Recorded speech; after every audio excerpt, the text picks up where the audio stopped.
Great. Yay. Cool. We're live. So hello everyone to another episode of Coffee with Gable, our third episode, and I'm super excited to introduce my next guest.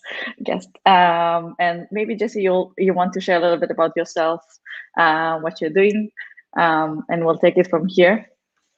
Sure. So thanks for having me, Liza. I'm Jesse Chambers. I am the founder and CEO of Wrkfrce. Wrkfrce is the first and only digital media brand dedicated to remote work.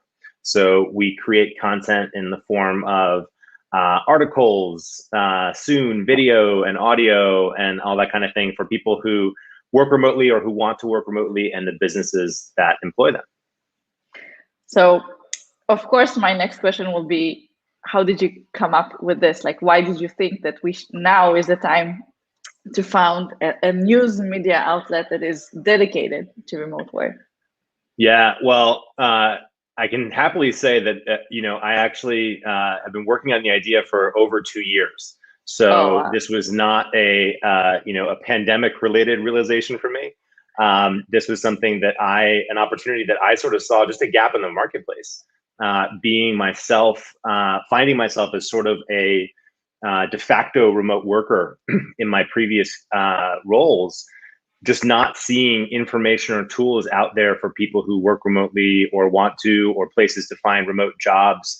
And my background is in digital media. And so, I was frustrated that I didn't see that as somebody who was working remotely myself. And I said, I was really frustrated. And I said, wait a minute, you know a thing or two about building digital media brands. If you wish that this existed, maybe others would too. And so that began the process and the journey of founding Wrkfrce. Obviously, about a year ago, the calculus changed dramatically because the whole world sort of started working remotely. And I'd rather be lucky than good. It really also, kidding aside, obviously, the pandemic has been really hard for people, but it's an opportunity for us to, assist the people who might be working remotely, or businesses who find themselves working remotely in a reactive way, trying to help them become more strategic in their remote operations. So that's a little how we got there. And I think it actually, at least for me, I find a lot of the articles and tips, and basically even you do so much. But I would love to hear from you. How do you even decide? Like, what do you put out there? Like, what are how do you do this? So, the main thing is that with anything we do, it needs to be original and authentic. And so, as people, my team and I ourselves are all working remotely and distributed, and we're a fully remote team. So the first sort of question is, does it speak to us? Lately, since the site went live in November, we actually have data, which is great and really helpful to help us understand, what is resonating with our audience. So that's really crucial. And I would say, I'd be remiss too to say that, one of the things that we're really intentional about doing is hiring a lot of people who are really good at this and smarter than I am. And so Annie Tucker is our Chief Creative Officer, and her background is in editing. She has, I don't know how she's done this, but she's edited or ghostwritten over 700 books in her career. Wow. And so she's helped us set up a really great sort of conveyor belt for our content. So, we have concepts, we can farm them out to teams of either freelance journalists or to, experts in the field, and get those things back. And then we work with a team of developmental editors and copy editors to make sure that the final product is excellent. But at the end of the day, we want to inform and inspire people who work remotely. And so it needs to be about that. And one of the things that I think, there's not a shortage, especially post-pandemic, of content about remote work, right? All of the major news publications from, the New York Times to the Washington Post, on down the line, are writing about this topic. But one of the things that I observed pre-pandemic and prior to the launch of Wrkfrce, and it's held true post-pandemic, is that all of these media outlets are talking about remote work and about remote workers. And so one of the the core fundamental things that we always must do at Wrkfrce is talk to the remote workers and to the businesses who are trying to employ these people and trying to navigate this challenge. And so that's really, really crucial, is knowing who your audience is and speaking to them in a respectful, in our case, a conversational and hopefully a little entertaining and funny tone, which I think is in some cases missing in the business media landscape, which we try to, it's something we try to do a little bit better. Yeah, I won't name names, but we want to have fun with it, right? Like, we understand that we're a business media brand, but we want to be the kind of brand that people want to be associated with and want to engage with. So that's really important to us too. And then the second, or the third thing I would say is that it's important to us to go deep. And so if we're talking to people who work remotely in the businesses that employ them, that's one thing, but there's so much content, to use sort of a college level course analogy, there's so much like 100 level, 200 level course content out there. And we don't want to rewrite that. We don't need to rewrite that because some of that's really good. What we want to do is we want to play in the 300 level, 400 level, graduate level, type content. And I'll give you an example of that. One of the pieces of content that we have that has performed really well for us since launch is written by our resident digital nomad, a woman named Sarah Archer, who spent the last several years of her career literally working from all over the globe. And she wrote a piece about how a digital nomad configures an ergonomic office setup. and I thought sounds this like was really a very cool. important thing. Yeah, this is cool. I want to read it because I'm a digital nomad, and I actually bought the laptop stand. I'm using the laptop stand right now that Sarah recommended. But I didn't think it was going to be, a page view juggernaut, and it is. People love this content. They're sharing this content. They're really engaging with it. They're buying the things that Sarah recommends. And that's a great example to me. How many boxes have to be checked before somebody is really interested in an article about how a digital nomad configures a home office, like an ergonomic home office setup. So that's an example to me of, a 400 level piece that the rest of the media is just not writing, but that we are demonstrating that there's an audience for. And first of all, I completely agree, and I will. I think I even read this article as well. Good. And it's well written. That's one thing, and has great tips. But would love to hear from you also. What do you see in terms of the what are the challenges that you see that companies are struggling? And I think that, and again, based on data, you probably can understand more of that. But also becoming, in my opinion, one of really leaders in remote work. I would love to hear from you a little bit. How do you see that as well? Yeah. Well, so I think, you're asking, what are the challenges that companies and individuals are seeing, right? And I think that the first thing to say when talking about that question is to acknowledge that what we've been doing for the past year is not ideal state remote work, right? For sure. Laurel Farrer, who's somebody who I think we both know, who's a really great thought leader in the remote workspace. She's the founder of Distribute Consulting. Laurel says it really well. Laurel says that, what we've been doing over the past year is a giant global contingency plan for a catastrophe, right? And so, and we haven't, let's think about the challenges. We haven't been able to, for the most part, go to things like co-working spaces. In many people's lives, the kids have been trying to engage in remote learning, feet away from where they're trying to work. You haven't been able to go to a coffee shop, just to be around people and to, take out the laptop and have a couple cups of coffee. And so I think that, it's really important to acknowledge that in the challenge and say that, like, I worry that people say, oh, well, I don't like remote work because I tried that in 2020. It didn't work for me. Like, this is not remote work, right? And so, setting that aside, right? Everybody needs a lot of help. The leaders need help because this shift to remote work, which was already taking place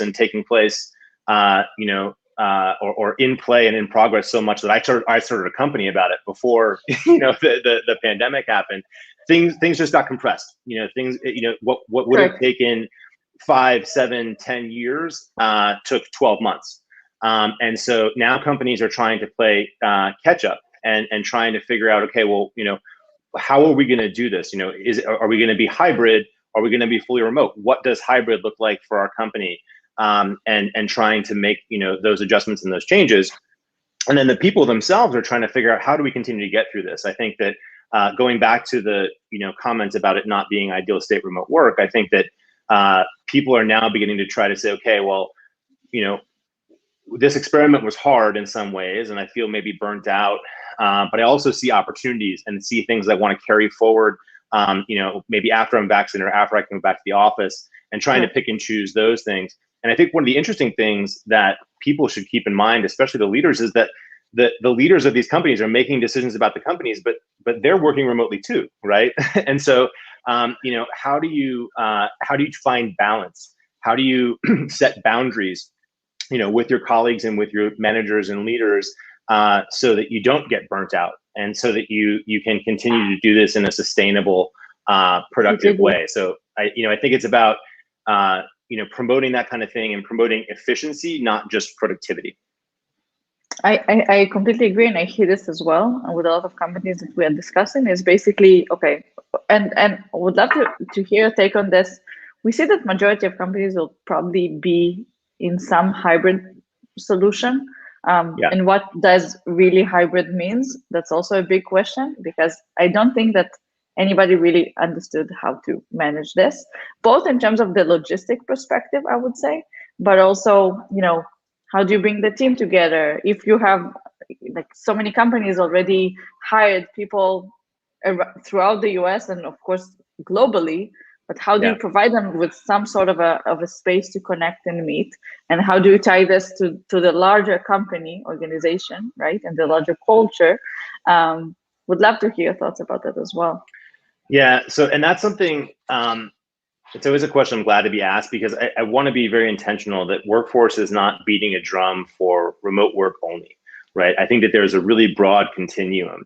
And I think hybrid has been the label that we put on this, and I'm all for that. But even within the label of hybrid, there's a broad spectrum of ways and things and how that could look, right? And so, I think that, first of all, I'm an advocate for, and Wrkfrce is an advocate for, that whole spectrum of flexibility and hybrid and remote, and whatever that means and whatever labels we want to put on that. It's just really about like acknowledging that there's a new paradigm and a new reality, and helping people and businesses adapt to it. And so, one thing I think in terms of tools, that I think is really important, is like, has nothing to do with remote or hybrid work. It's actually like thoughtful goal setting. And that's like, what do you mean? It's more like an inner thing. It's the unsexiest answer I can give, right? But when I say that, I mean that, I think oftentimes, at least in my experience, when it came time of that time of year for, OKRs and goal setting, people were sort of like, oh, okay, we got to do this. And once we do this, we can get back to work, right? But I think that when you're in a distributed environment, it's really crucial to be very intentional about that, and then to manage your team and manage your business to those goals. If you have good clarity with your employees and with your leadership about what your goals are and how you're tracking to those goals, it doesn't matter if you're in the same office or if you're across the world from each other, because you have agreed upon metrics that you can come back to and say, we're doing well, right? So that's one thing. I think that the second thing to say in the tools category is first to give credit for a lot of the tools that were in place that allowed this global remote work experiment to not be an unqualified disaster. The fact that in the previous decade, CIOs moved everything we do into the cloud, and our email and storage was already in the cloud, that we had Zoom for a lot of people. That I think is something that we should acknowledge and give credit for. But I think that many of those tools were not designed for really all-in remote or hybrid work. And so I think that we need to be really intentional, and often too, a lot of those tools were sort of were driven by a lowest common denominator. So if we had Zoom before the pandemic, but if your manager or one of the leadership team didn't believe in Zoom or wasn't comfortable with that, then not everybody was going to adopt it, right? And so now everybody's been forced to adopt it. And what I'm really excited about now is seeing this first wave of tools, businesses, solutions that were conceived in the pandemic and solve some of the problems that we see from full-time distributed work, right? So, there's a great example company that we're partnering with called Oasis, and they have a product called the Oasis Passport that is a housing subscription service for digital nomads. So you can buy a 3-month subscription or a 6-month subscription and, get a, 1-bedroom apartment in Buenos Aires or in Paris or in Rome and use those 3 months anytime over a 12-month period. That's incredible, for people who have not, been longtime digital nomads, but now see this opportunity. And I think we're seeing, there's stuff coming up in every sector, right? From software tools that take the best of Zoom and add in, whiteboard solutions and allow companies to collaborate. And then also, frankly, not to play to my audience, but I think Gable is one of these too, that comes in and offers a new solution for a new reality that's going to enable businesses and employees to better collaborate and to take advantage of this new hybrid environment. So I think now is a really exciting time when we're starting to see a little bit more of what the future is actually going to look like, 2, 3, 5 years from now, because so many of these solutions and businesses are coming up that were conceived from the pain points that people were feeling during this grand remote work experiment in the pandemic. Which is exciting in a sense. Like I think there is such room for innovation. It's like, I think great ideas come from that when you push people, I think. And I think it's super exciting. And I'm just beginning to get a glimpse into this, and like some of the stuff that I see, I was on a demo with a founder the other day, and he's like, he gives me the demo and he's like, what do you think? And I was like, I think I just saw the future. Like, you know what I mean? Like it's so cool to see that. And it's one of those things, solving a problem you didn't necessarily know you had, right? That's the really exciting thing is seeing these companies who are, solving for solutions. And as soon as you hear about it, it's a little like, when the iPhone rolled out, like people didn't know that they needed a full-on touchscreen phone, right? Or the iPod, right? Like I didn't know I needed 1,000 songs in my pocket until I saw it, and then I needed it that second, right? And so I think we're starting to get into that phase right now, and it's a super exciting time. First of all, completely agree, but I do think that there are skeptics. So I spoke with quite a few. Probably you heard this as well. Even company managers and so on that they say, no, as soon as I can, I'm reopening my office. I even spoke with some founders that they're literally doubling the size of the office. They're like, no, I'm never again. We want to make sure that we have everything that we need. What do you have to say to them? Like, what do you think these people I get it. I get it. I think that fear of change is something that a lot of people struggle with, right? And as I say, like I don't think that the office or that the office is dead. I just think the office is fundamentally changed, right?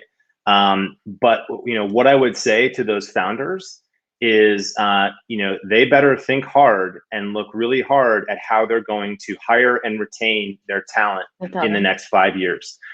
There's a ton of really interesting data out there. 1/3, 32% of respondents say that being able to work remotely is the top benefit that they want in a company, like more than healthcare. And 53% of people say that they would rather work for a less prestigious company that offers them flexibility than a more prestigious company. So I think that the leaders of those companies who are whipping everybody back into the office need to think hard about that, because I think if they do not offer top talent, I used to say top talent, I really think it's just any talent. If they don't offer talent, they don't offer talent flexibility on some level, that talent is going to walk down the road to the employer that will. And so I think that people who history has shown us that companies and people who resist change get left in the dust. So if those companies want to be the best horse and buggy makers when the Model T comes out, more power to them. Good luck. Definitely. Yeah, it's sad to say, right? And again, it doesn't need to be fully remote. Like that's the thing that I think that these companies need to realize is that they can offer thoughtful hybrid solutions that take the best of collaborative, co-located stuff and still offer people that flexibility. But if they're going to rigidly not offer people flexibility, good luck. I think it really relates to our first guest, Brandon, who is the Chief People Officer of LiveRamp. He said that something that really resonated with me is that basically now when you have a candidate, what you sell is not the office or the perks, which was really easy previously, right? You just come, you have all of this, and I had this myself. This was my experience as well. As you said, you're selling a culture and a community and be tied to this. So I think one of the things that I really love that Wrkfrce is doing is really building this community-like aspect. And would love to hear your thoughts about this as well. Like, why do you think it's important? How do you do this? How do you build a community both within your company, but also outside with your client base and customer and so on? Yeah. Well, you had two words in, like community and culture, right? And so, I think that in the past, we've given a lot of lip service to what our culture is. And I say that like, we the business community. And I think that you really have to, now you can't talk about it like because you can't bring somebody into an office and have them say like, oh, wow, this looks cool and there's a free lunch over there. So that must be the culture. Now the culture is really going to be reflected in how people work and how they collaborate. And so, I think you have to be intentional about culture, more intentional than we've ever been, but it's super important to walk the walk. And when you see something slipping, I think that, employee surveys are incredibly important right now, maybe more than ever. And, managers and leaders need to really look at that. And if they see something slipping, they need to address it. With community more broadly, I think that, that's so critical. And what I'm excited about is seeing that community expanding, right? So, when you have the ability to work flexibly or remotely, your community in terms of the people you collaborate with and the people you work with will also expand, geographically, culturally, interpersonally. And so there's great benefit, I think, in that in terms of being able to bring, other perspectives and other experiences into our work. And that's, that's just like benefit number one, right? And then, from a business standpoint, they can bring in talent from different geographies, right? Who have, the skill set that they need, and are able to bring in a different geographical point of view or a different cultural point of view, like hiring from a different country or a different region. I think that that's super important. But I think it allows us to, and that's where it's really exciting. Some of the sort of secondary tools that they have, like whether it's a brand like Wrkfrce or a platform like LinkedIn, where you can connect with people who and build a relationship with somebody, not because they're sitting in the cube next to you, but because they have a similar background and do a similar job and have a similar worldview with you. You can really deepen those connections in ways that I think people maybe were a little bit more hesitant to do in the past. And so seeing that now is really exciting. But I think that community will continue to be super important. But I'm excited about the expansion of that community, right? Like expanding what the definition of the community is and means, and expanding that, from beyond your office to your company, to your industry, to your country, to your region, to your world. It's a really, it's an exciting time in the ability to do that. And I think one of the things that, at least for me as a remote employee in the past, and of course now all our company is remote, I think we're a small team, but we already expand across 4 continents. So you can assume how easy it is to schedule a meeting. But I think besides that, there is the fact of how do you make people feel belonged? And I think that's one of the challenges in my opinion, as opposed to, you know, you come into the office every day, you see them, like you see the people, so there is something to it. And I think now the emphasis on how do you, you know, make people feel connected to what they're doing, to each other, right? Because everything is part of a communication. I think you can solve a problem much faster when you know the person, can relate to the person, and really have a joint goal. And I think this is something that I believe company leaders will need to really think how to do this. And for me as well, right? Us as founders, you always need to understand how do you connect your people. And I think here is a huge opportunity. Like really, how do you create a community not only within but also outside of the company? I think it's a challenge and an opportunity that I think, at least in my view, are yet to be unlocked. What do you think? Yeah, I totally agree. I think that that's something that has to be done authentically for the people involved and for the company's culture. And let me give you an example of a way that we tried to address that problem and that question at Wrkfrce, and an area that I think we had success in doing that. So for every employee who works at Wrkfrce, every one of my team members and everybody who we bring on new, including me, we all fill out a user guide. Right. So, you know, when you buy a new phone or you get a dishwasher, you know, you get a user guide, you get an instruction manual. And so what we've done at Wrkfrce is we've created an instruction manual for working with Jesse, about Jesse. Nice. This is how you work with me. These are the things I like. And so it includes, you know, mine's like 4 or 5 pages now, but you know, it includes stuff like the kind of music I like, and you know, the name of my wife and family, right? So that people can sort of understand, you know, those kinds of extracurricular things. But it also includes things about how I work and the best ways to communicate with me and to give me feedback and you know, to solicit feedback from me, right? And so you know, there's, you know, like sort of like when to call, when to text, when to email, you know, like all of these kinds of things. And let me give you an example about something that was really, you know, very basic but very impactful for me. Is we were working with a brilliant woman, a woman named Stacey Lombados, who's a dear friend. I've worked with her for more than a decade in my previous career, and we're really good friends. And I hired her actually to coordinate our first team retreat. Pre-pandemic, actually just pre-pandemic, where we got the team together in a location to do strategic planning and get ready for the launch and all that kind of thing.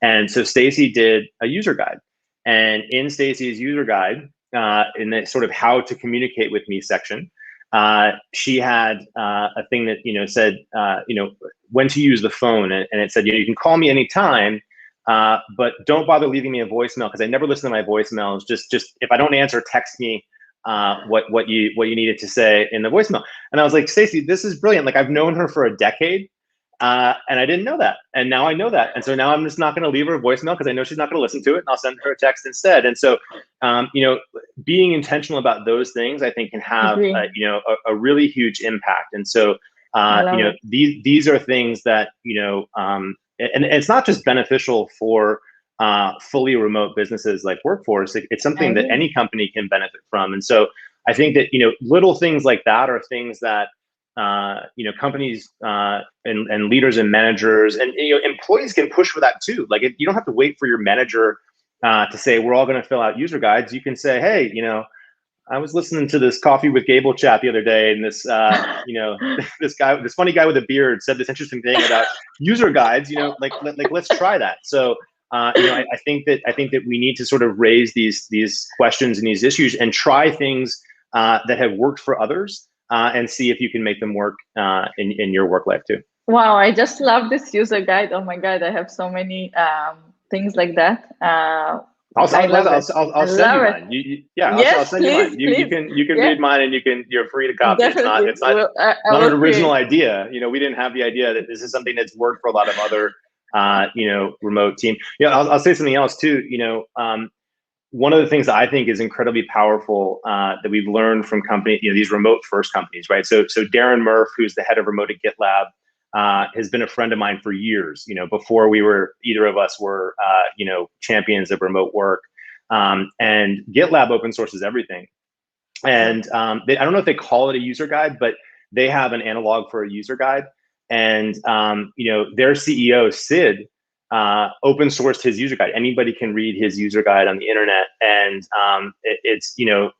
I wish I could remember the exact line, but like there's some stuff in there about how he has gotten feedback in the past about how he interacts with his team, and stuff that he's trying to work on and address, that's like really powerful and really transparent, and is the kind of thing that he shared it, and it doesn't necessarily make him look great. I think it makes him look incredible because he's being so honest about this, right?